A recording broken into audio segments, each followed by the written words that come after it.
Sa ngalan ng Ama, ng Anak at Espiritu Santo. Amen. Ngayong Huwebes Santo ay pinagdiriwang natin ang huling hapunan na ginawa ng ating Panginoon.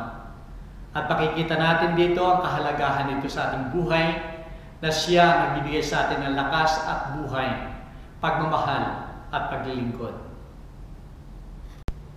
Sumayin niyo ang Panginoon. At sumayin niyo rin. Ang pagbasa sa Banal na Ebanghelyo ayon kay Juan. Luwalhati sa iyo, Panginoon. Sa bisperas ng pista ng Paskwa, nang nababatid na ni Jesus na sumapit ang oras ng kanyang paglisan sa daigdig na ito, patungo sa Ama. Pagkatapos na mahalin ang kanyang mga sarili na nasa daigdig, ay inibig niya sila hanggang sa katapusan. Habang naghahapunan sila, nang maitanim na ng diablo sa puso ni Judas Iscariote, na anak ni Simon, ang pagkakanulo sa kanya, si Jesus, yayamang nababatid niya ng lahat ng bagay, ay pinagkatiwala ng Ama sa kanyang mga kamay, at siya ay galing sa Diyos at babalik din sa kanya. Ay tumindig sa hapunan, nag-alis ng kanyang mga kasuotan, at kumuha ng tuwalya at ibinigkis sa kanyang sarili. Pagkatapos ay naglagay ng tubig sa palanggana at hinugasan ang mga paa ng mga alagad at pinunasan ng tuwalyang nakabigkis sa kanya. Paglapit niya kay Simon Pedro, ay sinabi niya sa kanya, "Panginoon, huhugasan mo ba ang aking mga paa?" Sumagot si Jesus at winika sa kanya, "Ang ginagawa ko ay hindi mo nababatid ngayon. Maunawaan mo pagkatapos. Kailanman ay hindi mo hugasan ang aking mga paa," ang sabi sa kanya ni Pedro. Tinugon siya ni Jesus, "Kung hindi kita huhugasan, hindi ka makababahagi sa akin." Kaya't winika ni Simon Pedro sa kanya, "Panginoon, hindi lamang ang aking mga paa, kundi pati ang mga kamay at ulo." Ano Jesus sa kanya? "Ang naligo na ay hindi na kailangang hugasan, kundi ang mga paa lamang, sapagkat malinis ng lubos, at kay malinis na kahit hindi ang lahat." Nalalaman niya kung sino magkakanulo sa kanya, kung kaya't sinabi niya, "Hindi kayong lahat ay malilinis." Nang mahugasan niya ang kanilang mga paa, at makuha ang kanyang mga kasuotan, at muling naupo sa pagkain, ay sinabi niya sa kanila, "Naunawaan ba ninyo kung anong ginawa ko sa inyo? Ang tawag ninyo sa akin ay Guro at Panginoon, at tama ang sinasabi ninyo, sapagkat gayon nga ako.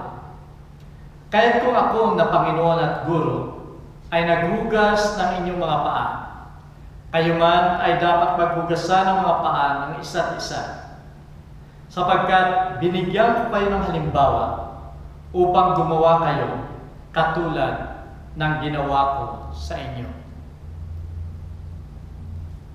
Ang salita ng Diyos. Purihin ka, O Kristo. Minamahal ko mga kapatid sa pananampalataya, sa isang gathering ng Filipino community, ay mayroong nagtanong na isang tao, ano ang hindi mawawala sa pagtitipon ng mga Pilipino, sa lahat ng pagtitipon ng mga Pilipino? Yung isa sa likod ko ay, ang sabi niya, madali lang yan. Sa bawat pagtitipon ng mga Pilipino, ang hindi mawawala, una, pagkain. At ang ikalawa, picture taking.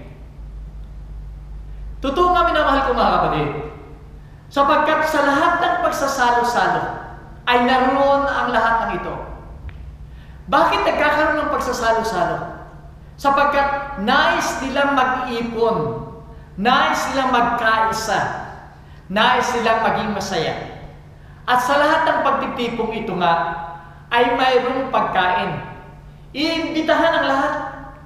yung lahat nakakilala, kamag-anak, at lalong higit, minamahal nila ang mga taong to. Katunayan nga, kahit kamag-anak, kung hindi mo minamahal yung taong yan, hindi mo imbitahan yan. At yung mga hindi na imbitahan, lalong-lalo na kamag-anak o dating mga kaibigan, maghihinanakit yan. At ang sasabihin nila, hindi ako minamahal niyan. Hindi ako kaibigan ng taong yan. Ayaw niya sa akin, kaya't ako ay hindi niya inimbitahan. Ang mahalaga doon sa inimbitahan ay minamahal mo, malapit ka sa Kanya, kaya't iniimbitahan mo sa Kanya. At mayroong pagkain. Sa mga pagkain na dadalhin doon, lalong-lalo na kung ito ay salo-salo, na kanya-kanya ang dala doon sa gathering na yon. Bring a plate. Makikita ninyo doon, ang dadalhin ng tao ay yung kanyang pinakamasarap na luto. Yung matatandaan ng tao na ito'y niluto niya, ito ay niluto mo, ito'y galing sa iyo. Konektado ka doon sa pagkain na yon na hindi nila malilimutan. Kaya nga, ito ang gagawin ng lahat. Iba't ibang pagkain, iba't ibang specialty ng mga tao ang naroon sa salo-salong yon. At pagkatapos ng pagkain, alam na natin, picture taking na. Actually ngayon, dahil sa panahon ng mass media, at hindi na natin kinukonsider yung mga film na yan, dati-dati kasi limited yung mga film na yan eh. Kaya kung kumpleto na ang tao, o kaya nakakain na, kumpleto na yung pagkain, doon lamang magkukunan ng picture. Pero ngayon, ihahayin pa lamang, hindi pa nga dumarating yung iba, picture na yan. Sapagkat nais nila, yung lahat na yon ay makita nila pagkatapos ng parte, at ito ang magiging memory nila, ito yung remembrance nila ng parte na yon. Minamahal ko mga kapatid, sa ating pagdiriwang ngayon ng huling hapunan ng ating Panginoon, ay naririto lahat yung sinasabing hindi mawawala doon sa pagsasalo-salo o gathering ng mga Pilipino. Alam natin sa huling hapunan ay nagplano ang ating Panginoon ng isang hapunan. At dito ay kasama niya yung kanyang mga alagad. Napakaliwanag sa banal na ebanghelyo. Kasama niya yung mga alagad niya sapagkat minamahal niya. Maliwanag, minamahal niya hanggang sa katapusan. Kaya nais niyang makasama yung mga alagad niya yon sa huling hapunan. At may pagkain din. Naghanda rin ng pagkain ang ating Panginoon at ang mga alagad ng panahon yon. Yun nga lamang, wala pa namang camera noon eh. Kaya't walang picture taking. Pero nais ng ating Panginoon yung remembrance na yun ay naroon. Kaya pakikita natin doon sa hapunang yon ay tatlong bagay ang itinatag at ginawa ng ating Panginoon para magkaroon ng tunay na remembrance ang pangyayaring yon hanggang sa kasalukuyan, hanggang sa hinaharap.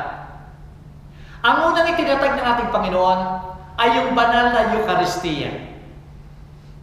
Yung Eucharistia o Santa Misa. Sinasabi niya dito, ito ang aking katawan. Ito ang aking dugo. Tanggapin ninyo ito. Nanais ng ating Panginoon na patuloy nating tinatanggap siya sa ating buhay. Sinasabi nga sa isang ebanghelyo, ako ang puno at kayo ang mga sanga. Ang maiiwalay sa puno ay mawawala ng buhay. Subalit hanggang kayo ay konektado sa punong yan, magkakaroon kayo ng buhay. Yun ang nais ng ating Panginoon, na siya ay laging manatili sa atin at tayo naman ay laging manatili sa Kanya sa pamamagitan ng pagtanggap ng Kanyang katawan at dugo sa Eucharistia. Ito'y napakahalaga. Nagbibigay ng buhay, nagbibigay ng lakas sa atin. Ang dami ko lang napakinig, minamahal ko mga kapatid, na nagsabi na dahil sa Eucharistia, pagtanggap ng katawan at dugo ng ating Panginoon, ay lumalakas sila. Doon sa mga tao na may sakit sa ospital o sa tahanan, na nakakatanggap ng banal na pakikinabang o katawan at dugo ng ating Panginoon kung linggo, silang nagsasabi mismo, lumalakas yung kalang katawan, lumalakas yung kalang pananampalataya. Ang dami na rin nagsabi, Father, ako'y nakaligtas sa isang sakuna. At alam ninyo, bago ako pumunta sa aking travel na yon, sa trip kong yon, ako ay sumimba, ako'y tumanggap ng pakikinabang, at maaaring ito ang dahilan upang ako'y maligtas sa sakunang yon. Maraming mga tao nagpapasalamat sa ating Panginoon, sapagkat sa pamamagitan ng pagtanggap nila ng Eucharistia, katawan at dugo ng ating Panginoon, sila ay nakapasa sa kalamang examinations, sila ay nakakuha ng magandang trabaho, maraming mga biyayang natanggap sila, at ito ay pinapatungkol nila sa kanilang pananampalataya sa Eucharistia, pagtanggap ng katawan at dugo ng ating Panginoon. Ito ang nais ng ating Panginoon, sapagkat nais niya yung buhay niya ay nasa atin, sapagkat siya mismo ang nagsasabi, ang lahat ng tumatanggap ng aking katawan at dugo ay magkakaroon ng buhay na walang hanggan. Ang ikalawang itinatag ng ating Panginoon ay yung sakramento ng banal na orden, o kaya ay yung pagpapare. Inuordinahan niya ang pare upang sa ganon sila magpatuloy ng gawain. Sinasabi niya dito sa huling hapunan, do this in memory of me. Gawin niyo ito sa pag-alaala sa akin. Alam ng ating Panginoon na siya lilisan na sa daigdig at walang maiiwan sa mga alagad na magpapatuloy ng ginawa niya, magpapatuloy ng mag-celebrate niya ng Eucharistia. Nais ng ating Panginoon na itong Eucharistia ito ay laging mapasa atin upang tayo ay laging tumanggap ng kanyang katawan at dugo. Na dapat ito ay i-celebrate at maging available sa lahat upang ipagpatuloy ang relasyon nila sa ating Panginoon. Walang magagawa nito maliban dito sa mga representative o kaya ay yung iniwan ng ating Panginoon, at yun din ginawa niya sa sakramento ng orden ng pagpapare. Ito ang gagawa, ito ang magsiselebrate ng Eucharistia para sa lahat. Ito ay magiging remembrance, sapagkat yung patuloy na pagmimisa ng mga pare, yung patuloy na pagtanggap ng mga tao sa katawan at dugo ng ating Panginoon, lagi nating inaalaala ang pagbibigay ng pagmamahal, ang pagbibigay ng buhay, ng katawan at dugo ng ating Panginoon sa atin, sapagkat nais niya yung kanyang pagliligtas ay hanggang sa katapusan. Ang ikatatlong ginawa ng ating Panginoon ay nagbigay siya ng isang utos. Sinasabi niya sa kanyang mga alagad, isang utos ang iniiwan ko sa inyo. Magmahalan kayo, katulad ng pagmamahal ko sa inyo. Katulad ng pagmamahal ko sa inyo. Ano yung pagmamahal na yun na sinasabi ng ating Panginoon? Itong pagmamahal na ito ay hindi isang noun. Ito ay isang verb, action verb, na dapat ang pagmamahal na yan ay makita sa gawa, sa kilos. At itong ginawa ng ating Panginoon. Ginawa niya sa pamamagitan ng paghuhugas ng paa ng mga alagad. Na siya ay pinakita niya na mahal niya ang mga alagad. Kaya bilang pagliligtas, bilang pagmamahal, ay ipinakita niya ang lumuhod sa kanilang harapan at hugasan ang paa ng mga alagad. Kaya nga sinasabi niya, kung ito'y nagawa ko sa inyo, ito rin ay gawin ninyo sa inyo, sa bawat isa, sapagkat ito ang tanda ng pagmamahal ng Diyos at ng bawat isa. Subalit kung titignan natin, minamahal ko mga kapatid, sa banal na ebanghelyo ito ay nagawa ng ating Panginoon na siya ay nagpakababa. Nagawa niyang lumuhod, nagawa niyang maglingkod, nagawa niyang magmahal, sapagkat siya ay nagpakababa. Sinasabi niya, ako ay Diyos at Guro, subalit ako ay nagpakababa upang magawa ko ang paglilingkod na ito. Minamahal ko mga kapatid, tayo rin ay nais maglingkod. At ito ay magagawa natin kung tayo magpapakababa katulad ng ating Panginoon. Sa ating pagdiriwang ngayong gabing ito, ng huling hapunan ng ating Panginoon, naririto na ang sentro ng ating pananampalataya. Ang Santa Misa na itinatag ng ating Panginoon, na siyang nagiging daan upang tayo magkaroon ng patuloy na buhay na nanggagaling sa ating Panginoon. Nagbibigay ng lakas physically at spiritually upang tayo sumunod sa halimbawa ng ating Panginoon. Ito ang halimbawa ng pagmamahal at paglilingkod. Sana gawin natin ito bilang pagtulad natin sa ating Panginoon.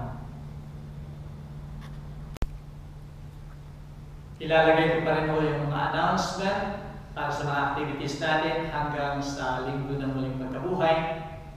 Subalit, binigyan ko na emphasize yung ating pagdiriwang bukas, Biyernes Santo.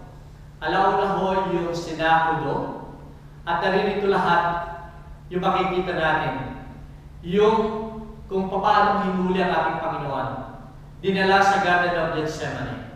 Siya ay pinahirapan. Pagkatapos siya ay nagpasa ng kanyang krus hanggang sa kanyang kamatayan sa krus. Ito sana ay bigyan natin ng panahon. Makisama sana tayo. Maramdaman natin ang pagliligtas ng ating Panginoon. At sa linggo ng muling pagkabuhay, ang salubong, ang misaw ng salubong, procession pagkatapos ay yung salubong at misa ay alas 4:30 ng umaga. Kaya nga nakikita ninyong lahat ito doon sa announcement. Sana makikisa tayo sa paghihirap at muling pagkabuhay ng ating Panginoon. Sumayin niyo ang Panginoon. At sumayo rin. Naway pagpalain kayo ng makapangyarihan Diyos, Ama, Anak, at Espiritu Santo. Amen. Umayo tayo makaya. Salamat sa Diyos.